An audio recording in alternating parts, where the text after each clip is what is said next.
you are gone.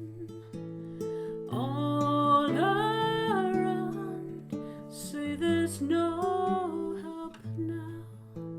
Surely your God has left you all alone, but this is the truth, and I will declare, oh God, you are good, and your mercy endures forever.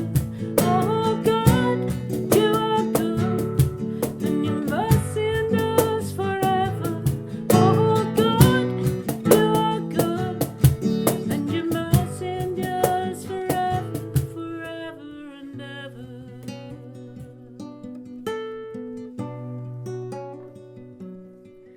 In the darkest night of silence and fear, in the coldest place of ruin and despair, though all around may crumble and fall, oh, this is the truth, and I will declare, oh God, you are good, and your mercy endures forever. Oh God, you are good, and your mercy endures forever. Oh God, you are good, and your mercy endures forever, forever and ever.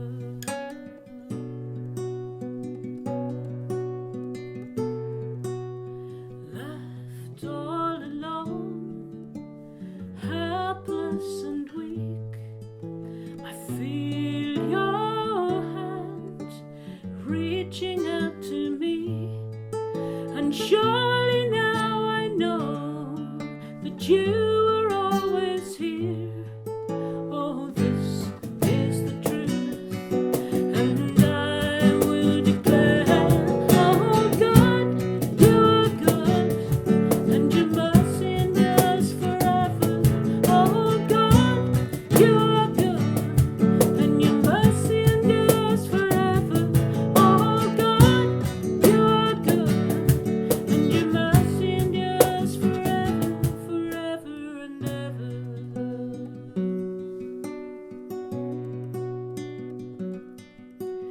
All may be gone, but I'm not alone. All may fail, but you're the faithful one. Holding me now, I'm safe within your arms. Oh, this is the truth, and I will declare, oh God, you are good, and your mercy endures forever. Oh God, you are good, and your mercy endures forever. Oh God, you are good, and your mercy endures forever. Oh God, you are good, and your mercy endures forever. Oh God, you are good, and your mercy endures forever, forever, forever.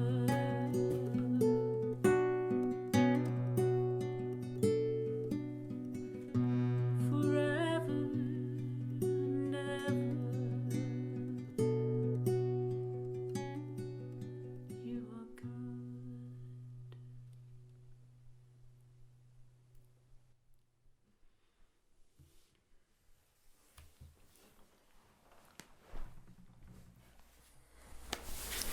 I know you have a story. Well, You wanna yes, share I about do. this? I do have a story. It's not specifically about this song, but it's just that whole thing of, you know, you talked about before. You talked about when everything's going well, then we tend to forget God, and when things go badly, we tend to blame Him. But what happened to me one time, I was at a big conference. It was actually just after 9/11. Just after that had happened, and I'd had to go down to a conference in Kansas City. There were no planes. We had to drive all the way. That was like a 16, 17-hour drive. And I got there, and I wasn't on the stage playing at the time. I was in with many hundreds, probably thousands of people, and we were worshiping. We were singing this song. I think "My Hope Is in You." It was something like that, and I'm looking around, and everyone's right with their hands up, worshiping. It's like, God, my hope is in you. My hope is in you. And then I don't know what happened, but something happened on the inside of me, and I began to weep, like from the deepest places. I never really have experienced that to that extent, and I couldn't figure out what it was. And there's more to this story, but basically what it was I felt God say to me, Ruth, many of these hands that you now see raised in worship are going to turn to fists of accusation against me. And what I felt God was talking to me about was how there are times coming. Now this is like what? 2001 was that? Mm-hmm. So it's a long time ago. I felt like he was saying there are times coming when people might come to you and say, I thought your God liked you. I mean, I thought he took care of you. How come all these terrible things are happening to you, to your people, whatever? And at that point, we, in a sense, we have a choice. We're either going to say, in the face of awful things, God, you're good, and your mercy endures forever. Or, in a sense, we're going to let these hands of worship become fists of accusation against him. So I just kind of feel that these times, which are so familiar to the Jewish people throughout history, it's amazing to me. I mean, I find it amazing when I meet, to be really honest, when I meet Holocaust survivors who've been through so much, and they can still turn around and say, God, you're good. It's it is definitely inspiring, but I also think that we have to realize that blaming God, I might say something you may disagree, but blaming him for something is not necessarily a bad thing. If I blame him, well, at least I acknowledging. At least I acknowledge his authority, and I acknowledge his power and his ability. Yes. And reign, how he reigns. Yes, I guess I meant blame in the sense of turning our back on him and saying, you're not there for me. Right. Therefore, I will not worship anymore. Right.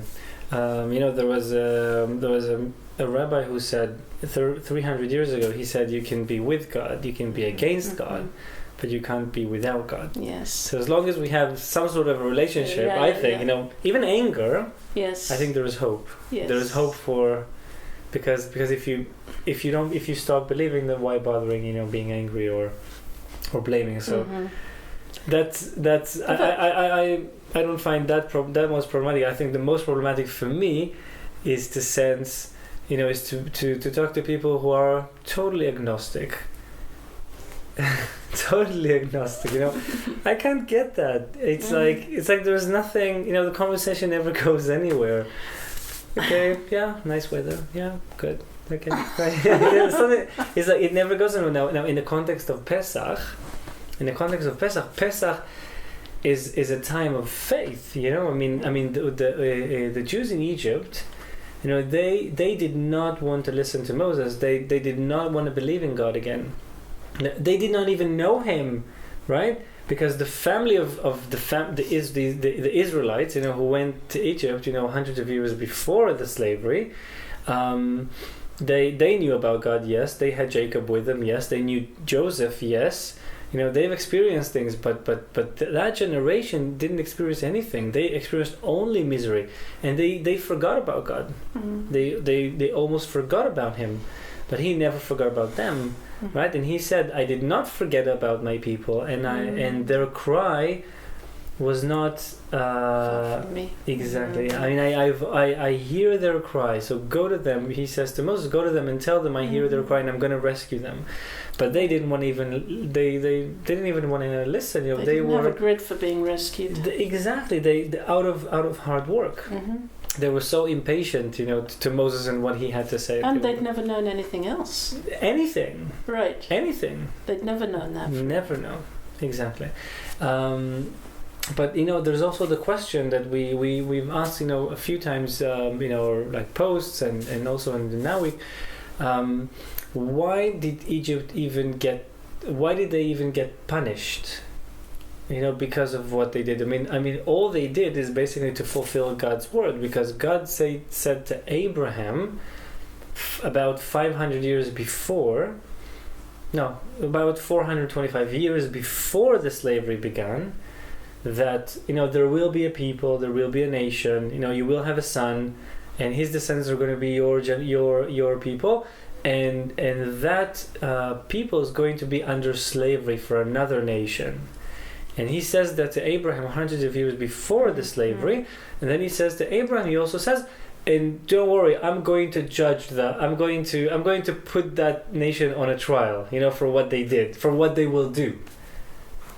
Wow. And like you get a picture in which, you know, you understand how God sees it all. He sees everything, and he's you know, inside moving out. everything around. Everything around. We're just pawns. Mm. Okay. Do you know what? Yeah, no. I just I like mean, the I idea mean, of being a pawn. I mean, and it's just and he said you get the sense of how God sees it all. You know, future, past, inside out, backward. He sees everything, and we just can't understand that. We can't understand that type of vision. Mm-hmm. You know, it's for us. I mean, it's not a human thing, so it's very hard to understand. Right. But so why did he even punish them if he was the one who made them put the Jewish people under so much suffering? So why do they get punishment? It is a question, and one of the answers is that you know, God is using us to fulfill his wishes, right? Mm-hmm. To now, when something good needs to happen, then he would use someone who deserves to be rewarded, okay, for doing that good for him. Mm-hmm. So that to the human eyes, I mean, it looks like that person who was chosen to serve that good purpose, that he was the one who did it. But of course, God sent him because he wanted to reward him in any case for something else. Okay, so we have a phrase in Hebrew like you catch two birds in one. You catch two birds in one hand. Yeah. Mm-hmm. So it's like you have two things like at the same time. You get it's a win-win situation. Mm-hmm. But then it also works vice versa. So when something bad needs to happen, okay, for example, a nation being under slavery, God would use another nation who deserves to be punished in any case to serve that purpose. Mm-hmm. So that he can punish them on along the way as well. So it's kind of like, you know, the picture is so complete. It's so complete, and God is able to talk about that 400 years before it even happens. Right. Okay, like it's beyond our even understanding really how that can work, because otherwise it just to our minds it feels very manipulative. And yet, in a sense, it is. But there's such a bigger. It's such a bigger picture that we can't even take it. For me, it's a huge comfort. It's a huge comfort. Yes. It's a huge comfort to know that everything that comes in your way, everything that comes in your way, good and bad, is from Him. Right. Now, and then even the things that I would think they're bad, I would think they're bad. They are not actually bad because it comes from Him, and He sees it all. So there is a purpose for everything. So even for that, even for those years in slavery, and those, you know, the terrible things that they've gone through, that had a purpose, and the purpose was, as we said before, those were like the 9 months of pregnancy. That's a beautiful and the nation was conceived. Another part of its body, was built and formed. That it was a long process, and then they were ready for labor. And then this nation that's came why to you the world. see that, like you mentioned before, that there's a real connection between coming up out of Egypt and, in a sense, the birth of the nation, and then the coming up out of the Shoah, out of the Holocaust, and the rebirth of the nation. Exactly. To the land of Israel. Yeah. Now, I'm not saying that misery is a good thing, and it's a good thing that it happens. I'm not saying that. Many people get aggravated when they hear, how can you even say that something good came out of the Holocaust? It was terrible period. It was terrible period. Mm-hmm. But even terrible things and suffering, and I'm a descendant of Holocaust survivors. There is a purpose for everything. It can't be purposeless. It's not for no reason. Mm-hmm. It's not like God is torturing us for nothing because He enjoys it. There's a bigger picture that we are not aware of when that happens, and only after years we're able to admit and to see, and to be able to enjoy, the fruits that came out of that, and then to say, "Oh, Baruch Hashem, thank God." Yeah, and at the end of the day, we will see the big picture, and we will see everything. It's going to be amazing. Amazing. And we could tell the world, we told you so. My favorite sentence. Yeah. We told you all along. Told you I was right. Yeah, of course I did. But I think that's the main thing I would like us to take from this part of the webcast. Mm-hmm. The purpose of the misery. And it wasn't for no reason. And then, as terrible as the misery was, the salvation they experienced, having God's hand, God's right arm, taking them out, rescuing them, and just leading the this whole process in which they were all pawns, especially Moses. He was a pawn. And I think also the most interesting pawn in this game is Pharaoh. Because we really believe one of the most central things in our belief is free choice. Right. And we have a saying that says, everything is in the hands of God, is in the hands of heavens, apart from fearing heavens, apart from obeying heavens and like being and being fearful, like to fear the Lord. And to be obedient for the Lord, that you have to do out of your own free choice. God would not make you. He would not help you with that. You have to make that choice, to be obedient and to serve Him. Other than that, everything that comes in your way is from God. Okay, but in order to obey Him, that's not in Him. He doesn't touch that. He leaves that to us. Yes. And seeing Pharaoh. Well, that must break his heart sometimes. Oh. No, I just sort of think of that, because we know that he could step in, and change everything. Yeah, could be so easy. Yeah, but he gives us that choice to basically wreck our lives if we choose. But just watching Pharaoh, reading about Pharaoh, how he was taken. The free choice was taken from him. He got to a point in which God did interfere, and He didn't give him the option of fixing his ways. Yeah, that was a very radical. We don't see it anywhere else in the Bible. He was taking the free choice to fix his ways, and God was interfering deliberately to punish him and his nation all the way through, with no ability to change it. God basically, the verse in Hebrew says that God basically heavied. He made Pharaoh's heart heavier. Heavier. It's often translated into English as God hardened his heart. I find that such an interesting picture. God chooses Moses, says, I'm going to send you, I want you to go to Pharaoh. There's a whole big thing about that. I can't go, I can't talk, or whatever. I want you to go to Pharaoh, and ask, and then he says, and then I'm going to harden his heart. He doesn't even say it to Moses. Moses thinks he's going to come to Pharaoh. He's going to show him his hand, with leprosy. He's going to do the thing with the crocodile, like with the staff, and off we go. And off we go to the desert. We're going to be out. He's not even aware of everything which is coming. Right. 10 plagues, like going to Pharaoh over and over, and his heart again is being hardened. And he has no idea, and he doesn't understand at the beginning. But then God is saying to him, Ani. And then he uses the name in Hebrew, which I can't pronounce, but I can say it in English, Jehovah. Yeah. I'm the miraculous one. Right. You'll see how against all odds I'm going to take you out. Wow. And that's what I would like to take from this part, is just the purpose of misery and the sweetness of redemption. Just before we close off here, I'm not sure if we talked about this before on a webcast, but I know we have on the Now Weeks. The